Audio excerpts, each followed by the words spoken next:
What if music wasn't just entertainment, but a neurological interface? A delivery mechanism for emotional engineering? What if behind every bass drop, vocal shift, and glitchy beat lay a calculated system designed not just to be heard, but to reprogram the way you feel, think, and even form identity? Welcome to the sonic arms race, where artists like Yeat, knowingly or not, have become engineers of neural experience. This isn't about style. It's about stimulation. Because in the age of infinite content, whoever controls your dopamine controls your attention. The brain's craving for patterns. Let's begin with the basics. Your brain is a pattern-seeking machine. It craves repetition, contrast, resolution. It's why music, more than any other art form, can bypass your rational mind and go straight to your emotional core. Neurologists call this the limbic hijack, when sensory input triggers emotional responses before you even have time to think. In a 2011 study published in Nature Neuroscience, researchers discovered that listening to music activates the brain's reward circuitry, the same system triggered by food, sex, and drugs. Crucially, dopamine release occurred before the musical climax, during the build-up. Anticipation, not payoff, was the neurochemical key. That explains why rising melodies, unexpected chord changes, or glitch effects in Yeat's music are so addictive. They tickle the brain's need for resolution. But Yeat doesn't give you traditional resolution. His music is full of intentional fragmentation, pitch-shifted vocals, AI-processed ad-libs, looping beats that never fully resolve. That's not a bug. That's the system. This design choice taps into a fundamental aspect of human cognition. Our brain's reward system thrives on the tension between expectation and delivery. When resolution is delayed or withheld, as in Yeat's tracks, the brain keeps chasing it, looping the song in search of closure that never fully arrives. This is no accident. Modern music production, especially in genres like trap and rage, where Yeat operates, is increasingly informed by neuroscience. Producers and sound engineers, whether consciously or intuitively, craft tracks that exploit the brain's predictive coding mechanisms. Predictive coding is the brain's way of anticipating what comes next based on patterns it recognizes. When a beat drops unexpectedly or a vocal shifts in pitch, it disrupts the brain's predictions, creating a micro-surge of dopamine as the brain scrambles to update its model. Yeat's music, with its abrupt transitions and non-traditional structures, is a masterclass in keeping the brain guessing. Platform-optimized music, Yeat's sound wasn't built for radio.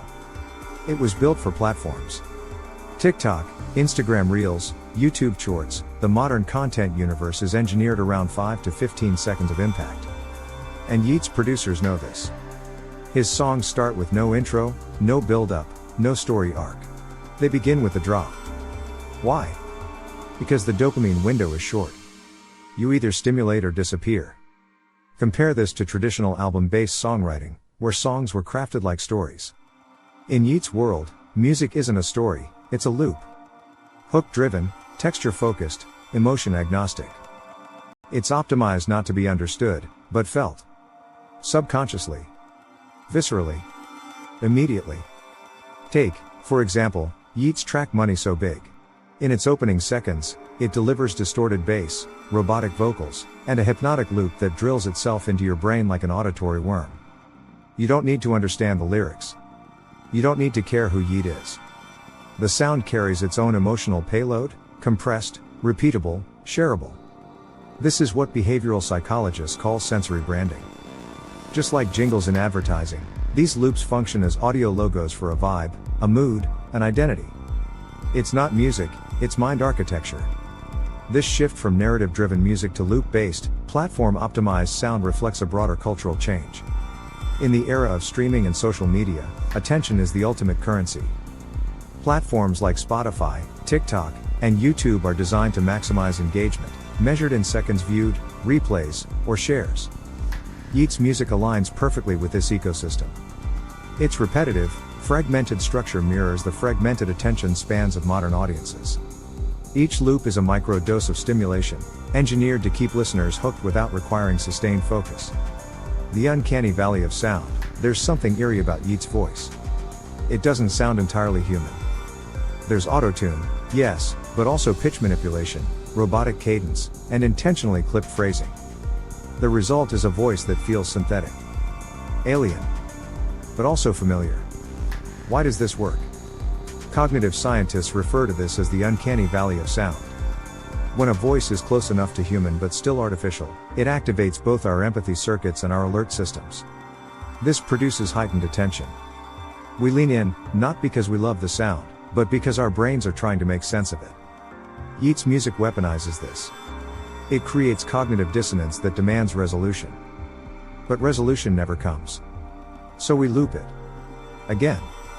And again. This effect is amplified by the production techniques used in his tracks. Heavy use of auto-tune and vocal processing creates a sense of detachment, as if the voice exists in a liminal space between human and machine. This aligns with the broader aesthetic of rage music, which often feels like a sonic representation of the digital age, disjointed, hyper-processed, and emotionally ambiguous. The uncanny valley effect isn't just a quirk of Yeat's style, it's a deliberate design choice that taps into how our brains process novelty.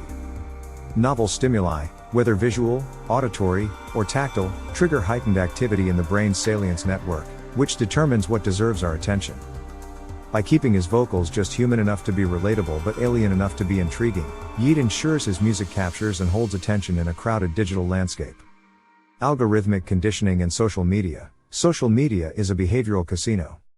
Every like, share, or view is a micro reward that trains your brain like a lab rat. And when music becomes a key part of this loop, it becomes weaponized. Yeat's tracks are now staples in TikTok challenges, meme edits, and reaction clips. Every reused soundbite reinforces the loop. This is algorithmic conditioning. You're not just being entertained, you're being trained. Each play strengthens the neural link between Yeat's sound and a specific emotional trigger: hype, rebellion, detachment. It's not about Yeat the person. It's about Yeat the pattern. This phenomenon is rooted in operant conditioning, a concept from behavioral psychology where behaviors are reinforced through rewards. On platforms like TikTok, every interaction with a Yeat track, whether it's liking a video, sharing a clip, or creating a new post using his sound, triggers a small release of dopamine.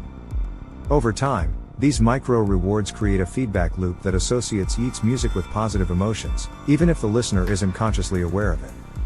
This is why certain songs become inescapable on social media. They're not just catchy, they're behaviorally engineered to dominate your attention. The algorithmic nature of social media platforms amplifies this effect. When you engage with a Yeat track, the platform's algorithm takes note and serves you more content featuring similar sounds. This creates a self-reinforcing cycle where your exposure to Yeat's music increases, regardless of whether you actively seek it out.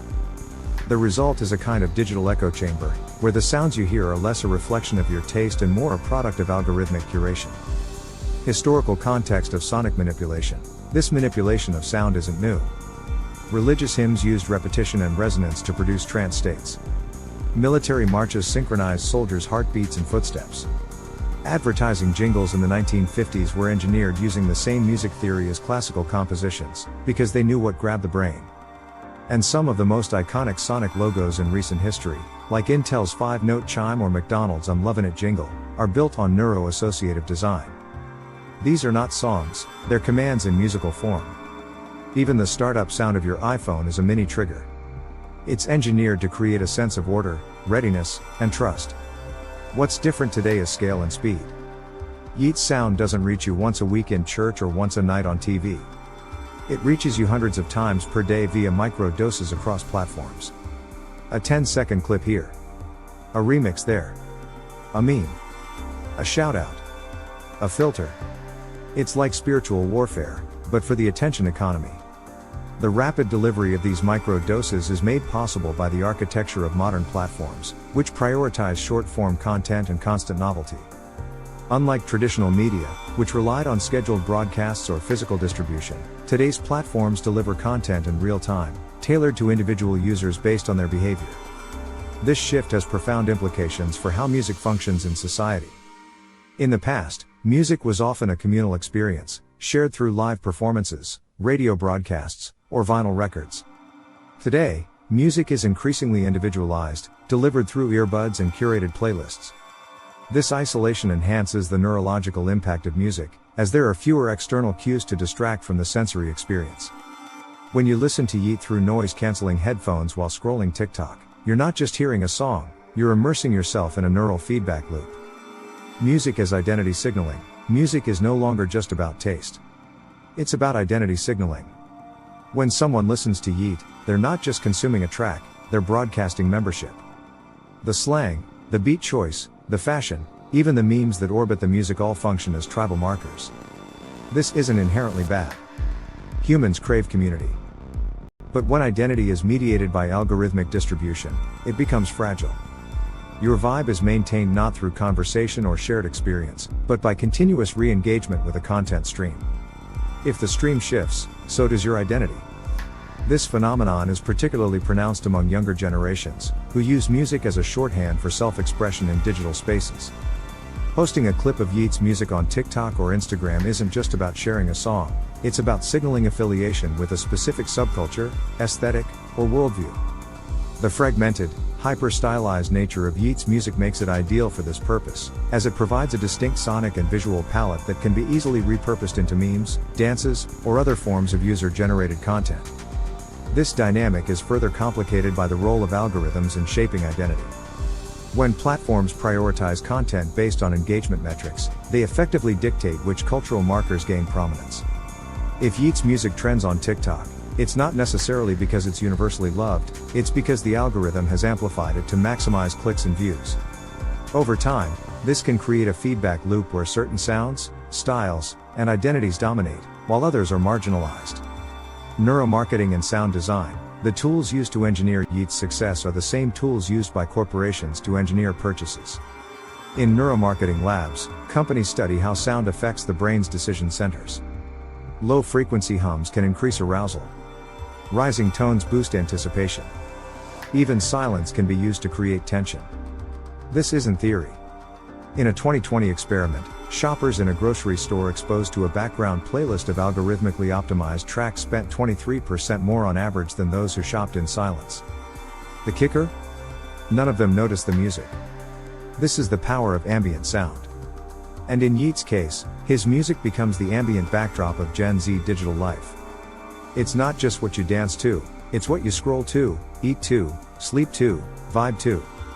The omnipresence of Yeat's music in digital spaces, whether in TikTok videos, Instagram stories, or YouTube vlogs, creates a kind of sonic wallpaper that shapes the emotional tone of everyday life. This ambient quality is what makes Yeat's music so effective at bypassing conscious awareness and embedding itself in the listener's subconscious. Neuromarketing research has also shown that sound can influence decision-making in subtle but powerful ways. For example, studies have found that high-tempo music can increase arousal and impulsivity, leading to faster decision-making and higher spending. Yeat's fast-paced, bass-heavy beats tap into this effect, creating a sense of urgency and excitement that aligns with the hyper-stimulated environment of social media. This makes his music not just a cultural phenomenon but a commercial one, as brands and influencers leverage his sound to drive engagement and sales. The future of neural soundscapes. Today, companies like Endel are building AI systems that generate personalized music in real time based on your biometrics, heart rate, location, even calendar events. Tomorrow, your music feed may shift based on your cortisol levels. Imagine a Yeat beat customized to your anxiety. Slower if you're stressed. Faster if you're bored. Pitched up if your Apple Watch detects fatigue. Sound no longer follows mood. It creates it. This is what transhumanists call neural symbiosis. A seamless loop between body, algorithm, and stimulus. But here's the danger. When your mood is outsourced to an app, so is your autonomy. The rise of biometric music is part of a broader trend toward ambient intelligence, where technology adapts to and anticipates human needs in real time. Companies like Spotify and Apple are already experimenting with mood-based playlists that adjust based on user behavior, but the next frontier is music that responds to physiological data. For example, an AI could analyze your heart rate variability and adjust the tempo of a Yeat track to optimize your emotional state, calming you during stress or energizing you during a workout. While this technology promises to enhance user experience, it also raises ethical questions about consent and autonomy. If an algorithm can manipulate your mood through sound, who controls the parameters? This vision of neural symbiosis is already becoming reality. In 2023, researchers at MIT developed a system that generates music based on brainwave data collected via EEG. While still experimental, such technologies point to a future where music is not just consumed but integrated into our neurological processes. Yeat's music, with its repetitive loops and intense sensory impact, is a precursor to this future, a glimpse of what it means to design sound for the brain rather than the ear. The feedback prison, don't forget, platforms don't just deliver music. They record how you respond. Spotify knows when you skip. TikTok tracks your replay rate. YouTube detects if you watch on mute or full volume. Your ears generate data. That data feeds models. And those models decide what you hear next. This creates a feedback prison. If you loop Yeat 5 times, the algorithm says, he likes Yeat. Give him more. But what if you were just curious? What if you were testing something? You don't get that choice. Your curiosity becomes your new cage. This feedback loop is a form of digital determinism, where your past behavior dictates your future experiences. The more you engage with Yeat's music, the more the algorithm reinforces that engagement, creating a cycle that's difficult to break. This is particularly concerning for younger users, whose developing brains are more susceptible to habit formation. Studies have shown that adolescents are particularly vulnerable to the effects of algorithmic content, as their prefrontal cortex, the region responsible for impulse control and long-term planning, is still maturing.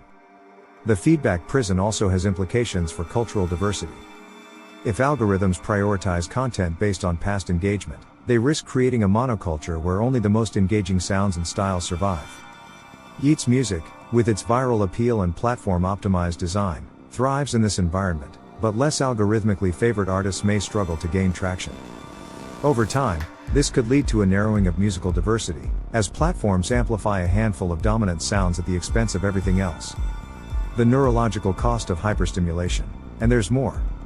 The prefrontal cortex, the part of your brain responsible for long-term thinking and reflection, actually reduces activity when you're bombarded with overstimulating, repetitive sound. Studies using fMRI scans have shown that high-intensity audio loops, especially those combined with visual stimulus like TikToks, push your brain into reactive mode. That means less analysis, more impulse. Your brain isn't malfunctioning, it's adapting to the rhythm of its environment. Combine that with stimulation of the vagus nerve, which connects the brain to the heart, lungs, and gut, and you're not just hearing Yeat, you're embodying him. The vibrations aren't abstract. They move through your fascia, your skin, your organs. You feel the drop because it literally ripples through your nervous system. It's somatic marketing. It's body hacking.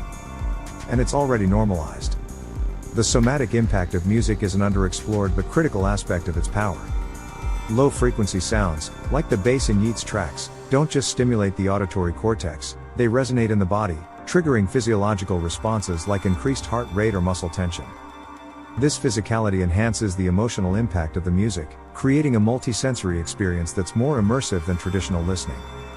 It's why Yeat's music feels so visceral, even to listeners who don't consciously connect with the lyrics or themes. This somatic connection also explains why Yeat's music is so effective in social media contexts, where it's often paired with visual stimuli like dance challenges or high-energy montages. The combination of sound and visuals creates a synesthetic experience that overloads the brain's sensory processing systems, making it harder to disengage. This is why you might find yourself watching a 15-second TikTok loop for minutes on end. It's not just entertaining, it's neurologically compelling. The future of sound is control. Now imagine this combined with neural implants, devices that interface directly with your auditory cortex. Not just hearing music, but downloading it. Feeling it internally. This is not fiction. Elon Musk's Neuralink already demonstrated wireless brain-to-computer audio transmission in monkeys. The military has tested sonic weapons that target the inner ear.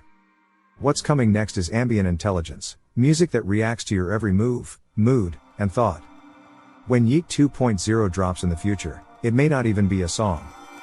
It might be a tailored neural soundtrack you didn't choose, optimized in real time to increase engagement, spending, loyalty, or compliance. The implications are existential. Sound, once a medium of resistance and expression, becomes a medium of control. A subtle regime. A frequency dictatorship. And it will feel good. That's the terrifying part. The prospect of neural music raises profound ethical questions about consent and agency. If a song can be tailored to your brain's unique neural signature, it could theoretically bypass your conscious preferences entirely, creating emotional states on demand. This could be used for therapeutic purposes, calming anxiety or boosting focus, but it could also be weaponized to manipulate behavior on a massive scale. The military's interest in sonic weapons is a case in point. Technologies like long-range acoustic devices, LRADs, use focused sound waves to disorient or control crowds. While these are crude compared to neural implants, they demonstrate the potential for sound to be used as a tool of control. In a future where music is delivered directly to the brain, the line between entertainment and manipulation could blur entirely. The neurological and social costs. We must also consider the neurological cost of hyperstimulation. When your brain is constantly bombarded with optimized audio triggers, your baseline state shifts. You begin to require intensity to feel anything at all. This is known in psychology as hedonic adaptation. The more stimulation you receive, the more you need to feel the same effect. This explains why music keeps getting louder, faster, denser. And it's why moments of silence now feel uncomfortable. Your brain isn't broken, it's just overloaded. Hedonic adaptation has broader implications for mental health. Chronic exposure to high-intensity stimuli can desensitize the brain's reward system, leading to symptoms similar to addiction. This is why some users report feeling empty or numb when they step away from social media or streaming platforms. The constant dopamine hits from Yeat's music or TikTok videos create a new normal, where quieter, less stimulating experiences feel inadequate by comparison. There's a social consequence too. When our emotional regulation is outsourced to algorithmic music, we lose emotional literacy. If we only listen to tracks that match or amplify our current mood, we lose the ability to self-soothe, to reflect, to emotionally self-regulate. That's not just a mental health issue, it's a civic one. Because a society that can't reflect is a society that can't change. When emotional regulation is tied to external stimuli like music or social media, individuals become more susceptible to manipulation, whether by algorithms, advertisers, or political actors. This loss of emotional literacy also affects how we connect with others. Music has historically been a way to bridge divides, fostering empathy and shared understanding. But when music is reduced to a tool for algorithmic engagement, it loses its capacity to connect us on a deeper level. Instead of sparking conversations or shared experiences, Yeat's music becomes a marker of tribal identity, reinforcing divisions rather than transcending them. Reclaiming intentionally. So what do? The first step is to reclaim intentionally. Build playlists that tell a story, not just deliver a vibe. Take breaks from music altogether. Sit in silence. Let boredom return. Reconnect to your inner tempo. Relearn how to listen. Listening is not passive. It's political. Every time you click, stream, or loop, you're voting for the kind of culture you want. And when that culture is engineered solely for engagement, it's up to us to insert meaning back into the signal. One practical way to reclaim intentionally is to diversify your listening habits. Instead of relying on algorithmic playlists, seek out music from different genres, eras, or cultures. This not only broadens your musical palette but also challenges the algorithm's ability to pigeonhole you into a single category.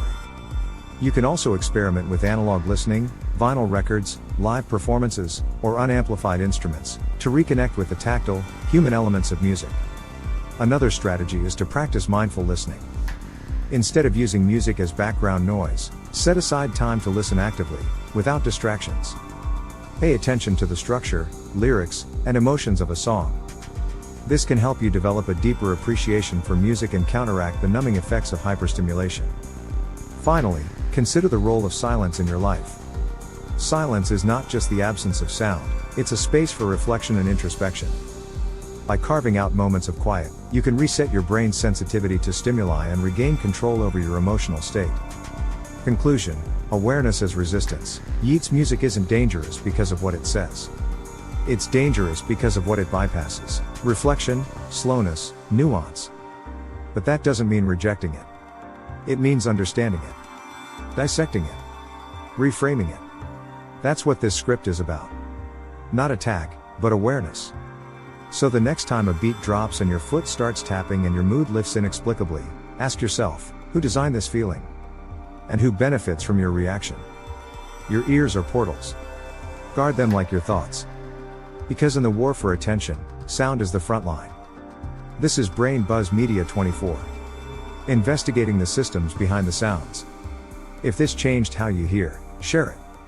Subscribe for more signal beneath the noise. Stay aware. Stay critical. Stay human.